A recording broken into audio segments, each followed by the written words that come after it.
We're going to be working with the indirect speech, but for using it with modal auxiliaries. So we're going to be using very simple stuff. I'm going to just give you the examples.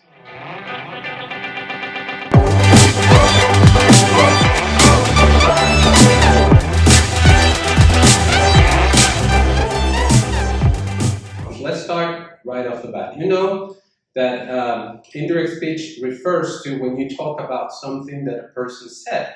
Se habla de lo que alguien más dijo. But you do not say the specific quotes or the specific words the other person said, but rather the interpretation of what he said or she said. For example, we're always going to have 2 points here in time. The moment in the past, when the person said it, and the moment in the present, when I say it. When I say what another person said before. Okay? The present, sorry. And the past is when the person said it.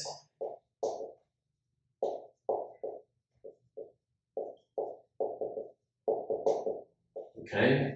What did the person say, for example?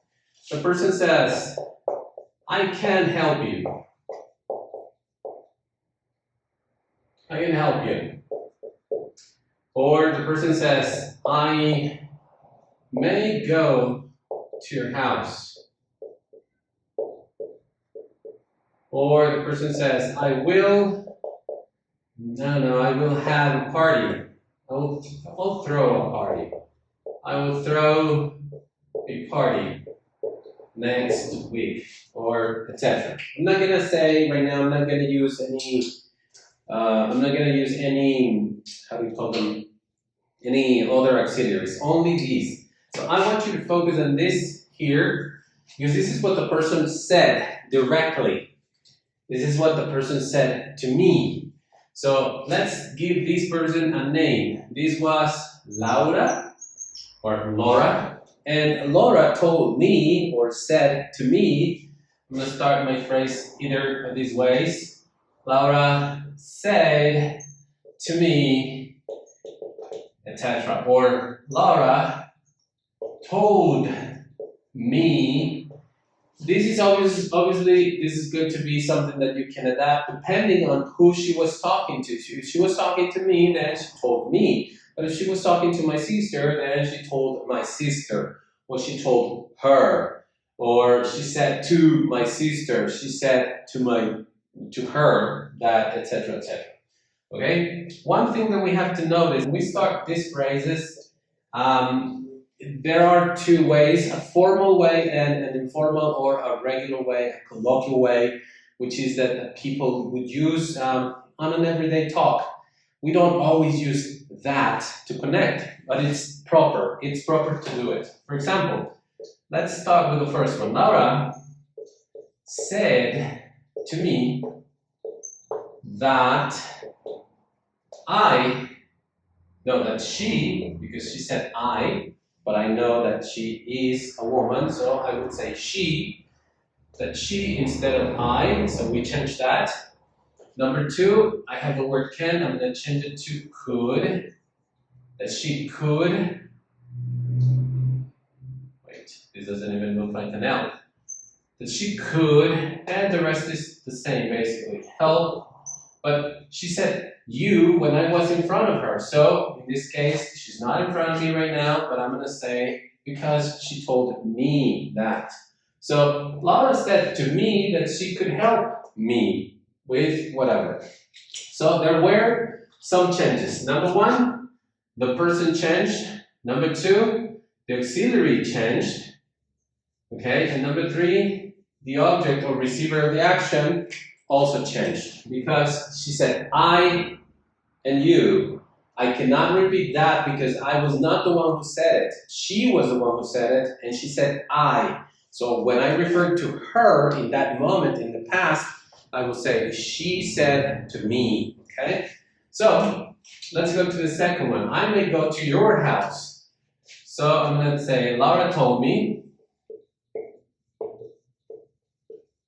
that she, in this case it says here, I may, so I'm going to change I to she, and now may to might. Like she might, and here is my auxiliary changing. She might go. In that moment she said go to my house. It depends where I am in this moment. If in this moment I am in my house, then I would say she will come to my house. But she might come to my house because I'm in the house. So I'm looking at it from that perspective. But if I'm in another place, that she might go to my house would be still correct. Okay, so let's pretend that I'm in my house. She told me that she might come to my house. So again, this is from a perspective. The word the word go has changed to come, and the possessive your has also changed to mine. Okay, so there are a few words that have changed. The next one, I will throw a party. I will throw a party. I will make a party. I will have a party. Basically the same thing. I will prepare a party. So that's what Laura said. She said I, but I cannot say I because I'm not Laura. So I'm going to talk about her and what she said. Laura said, let me not, in this case, I'm going to say only general. Laura said, because she probably didn't tell me precisely, but she probably spoke in public to everyone. So I'm not going to say that she told everyone, but that she said it in general. So for that, I'm going to use only the word said. I'm also not going to use the connector that in this case because again, we want to go for the informal part, okay? So Laura said that she, in this case, that is implicit, she would throw a party. Okay, let's pretend that she said here, next week. Again, here I'm going to have another area of change. The phrase next week is something that we have to be careful with because if I am in my present is not so far from that past, es decir, imagínate que yo estoy en el momento un día después, sigue siendo la misma semana, supone, es antes de la fiesta, entonces en ese momento yo digo the next week. Porque sigue siendo la próxima semana. So Laura said that she would throw a party the next week.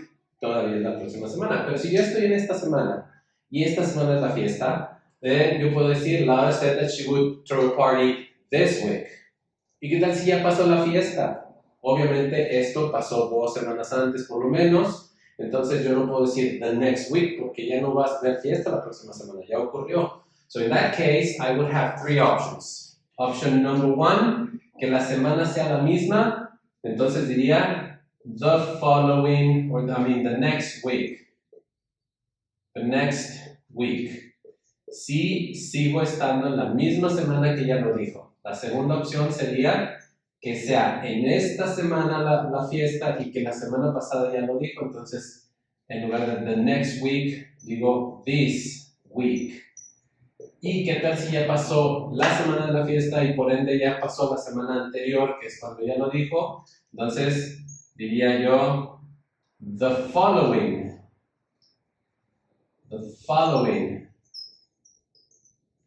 week. Y entonces, ahora tengo mi oración completa, ¿ok? Entonces, es lo más simple del mundo. Cambiamos los auxiliares can por el could, el may por el might y el will por el would. Okay. Y esto es la base.